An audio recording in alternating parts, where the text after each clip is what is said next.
दर्शक हो नमस्कार, शुभ सकाळ. आज 13 जुलै रोजी सकाळी 6 वाजताची उजनी अपडेट आपण या व्हिडिओच्या माध्यमातून पाहणार आहोत. सोलापूर जिल्ह्याचे वरदानी असलेलं उजनी धरण हे आत्ता वधारू लागले.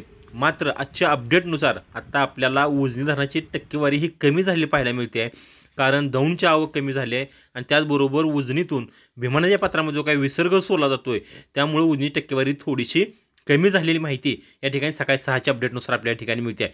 सकाळच्या 6च्या अपडेटनुसार माहिती घेतली तर दौंडची जी आवक आहे ती दौंडची आवक 9,214 क्युसेक्स झाली आहे आणि उजनी धरणाचा एकूण पाणीसाठा हा 113.83 TMC झाला असून एक उपयुक्त पाणीसाठा हा 50.17 TMC झाला असून एकूण टक्केवारी धरण हे 93.65% झाले की जे काल 6 वाजता 94.30% होतं. म्हणजे साधारण पाऊण टक्क्यानं उजनीची टक्केवारी ही कमी झाली आहे. कारण उजनी धरणातून जो काही विसर्ग सोडला जातोय तो काल 10 वाजल्यापासून 8 वाजल्यापासून तो 10,000 क्युसेक्स इतका केला आहे. वीज निर्मितीसाठी 1600 क्युसेक्स विसर्ग सुरू आहे.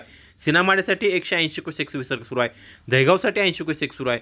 बोगद्यासाठी 400 क्युसेक्स आणि मुख्य कॅनॉलसाठी 2100 क्युसेक्स विसर्ग सुरू आहे. त्या पद्धतीनं आता उजनी धरणातून दौंडची जेवढी आवक आहे त्यापेक्षा किंचित जास्त विसर्ग हा भीमानदीच्या पात्रामध्ये सोडला जातो आहे आणि त्याचा परिणाम म्हणून उजनी धरणाची काय टक्केवारी आहे ती टक्केवारी किंचित कमी झाली या ठिकाणी दिसून येते. मात्र जर कदाचित उजनी धरणातून सोडला जाणारा विसर्ग हा कमी केला आणि दौंडची आवक वाढली तर लवकरच म्हणजे या महिना अखेरपर्यंत उजनी धरण हे आपलं शतक गाठेल अशी शक्यता या ठिकाणी वर्तवण्यात येते आहे.